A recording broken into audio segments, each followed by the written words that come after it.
Very good morning to all of you, my dear students. Welcome back to your moral science classes. In this particular video, we are going to explore, to understand, to listen rather a very interesting story. Okay, this story, the title of this story is God Appeared in Dream. Do you all want God to appear in your dream? Yes? Okay. So this is a story about Savita, who was a pious and devoted woman. She lived all alone in a small village. She had a cow. She used to sell the milk of the cow so as to earn her living. Okay, so she was a working woman. She used to work for herself, her living. She has a cow. She used to sell the milk of the cow as to earn her living. After completing all her work in the afternoons, she used to sat at some place and used to meditate by the name of God because she wanted to meet Him. She had a keen desire to meet Him. She had a wish to meet God. She believed that someday she will be surely able to meet God. One night, my dear students, while sleeping, she saw a dream. In her dream, God really came to her and spoke to her, being blessed, being happy, being happy by her devotion, by her will, by her wish. God came to her in her dreams and spoke to her. Do you want to know what was the conversation which happened between her and the God? See, God said, "Sarita, can you recognize me?" Then Sarita said, "Yes, you are my adorable God." Because God is so beautiful. You can't, when He comes in front of you, it's impossible you didn't recognize Him. He's so adorable and so beautiful that you will start crying if you will see God. Okay? Then God said, "What do you want to know about me?" Dear Savita, Savita said, "What are you? Please do tell me. What are you?" Okay, she can't say who are you because she can clearly see that it's not a human being. So she asked, "What are you?" Then God replied, "I am a spirit of love." You know, spirit, Atma, spirit of human beings are there. But God is the spirit of love, totally made up of love only. Love and compassion. Okay, so I am a spirit of love. I am the creator of everything. I dwell everywhere. Means God is saying that I have created everything and I dwell everywhere. That means I am present everywhere. My one form or the other is there everywhere. Okay? Then I know everything. God is telling her about Him, that He knows everything. Everything.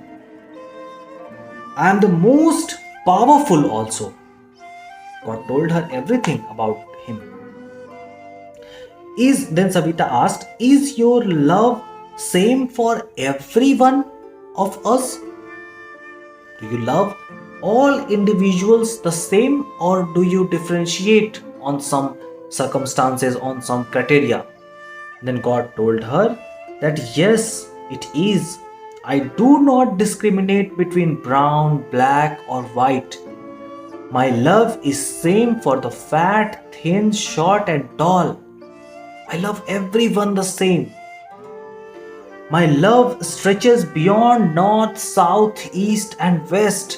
No matter where you are, how you look, my love is very same for all of the human beings. Every person is my child.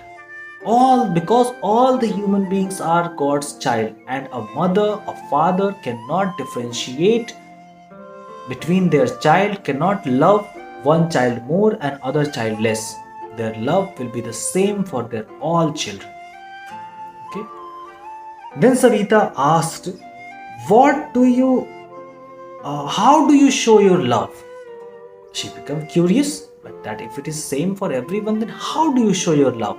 So God replied that when people are hungry, I give them food. My love protects them from extreme cold or heat. I give them all those things that they need in life. Okay? Protect them, give them food, give them everything which they need in life. I watch them and always show care for them.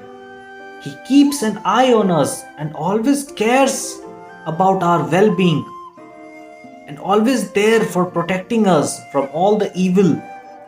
Okay, although we don't understand, we don't know, we don't make out that God have protected us, but He is protecting us every time. Do you know how many meteors and comets are there in the universe flying around the earth? Do you know? Do you know what is the temperature? What will happen if the sun is removed for just 18 hours? All the oceans on earth will freeze, solid ice, all those big oceans just in 18 hours. And the flora and fauna will die much before that. So it is a very delicate equilibrium maintained from thousands and millions of years. Who is doing all that? God. He is protecting us. We are living in His lap. Okay? So, then Savita asked that then why do you punish so many people? So many people are punished by God. They get very harsh punishments. Okay? She asked. She was curious. She wants to know everything. She asked, then why do you punish so many people? God smiled and He replied that I indicate people to move on the right path. But when people prefer to move on the wrong path and perform bad deeds, then I make them learn to come on the right path by the ways of punishment. By punishing them, I make them understand that how does it feels when you did that wrong deed with someone else. God does justice and also helps that man who is doing wrong deed after punishing. He also helps him to come back on the right track. Okay. Then Savita asked, what is your opinion about me? Because she was scared. She was worried that, oh my God, let me ask whether I am going on the right track or not, right path or not. Then God said, you are a very good child of mine. You perform good deeds and move on the right path. You are a true devotee. That's why I have come to meet you. Okay. Then Savita asked, what do you want me to do? She was blessed. She was happy. She got all her answered. Now she wants a direct order from the God to move around, to do what she needs to do her whole life. Okay, she needs to listen this from the God as a direct order. Then God said that I want you to love everyone just like me and spread love in the entire world. Let others also love everyone. Spread this love all across the world. I am blessing you with some spiritual powers which will help you in spreading my message of love. Savita did exactly that. Savita saying this, God disappeared. Savita woke up suddenly. She realized that she has met God. The vision enlightened her mind and she became determined to follow the dictate of God. Whatever God have dictated her, whatever God have ordered her, had decided for her, she followed the same path her whole life and spent a very happy and blissful life. I hope you enjoyed this story. Please let me know in the comment section, yes or no. Thank you very much for watching this video till here, my dear students.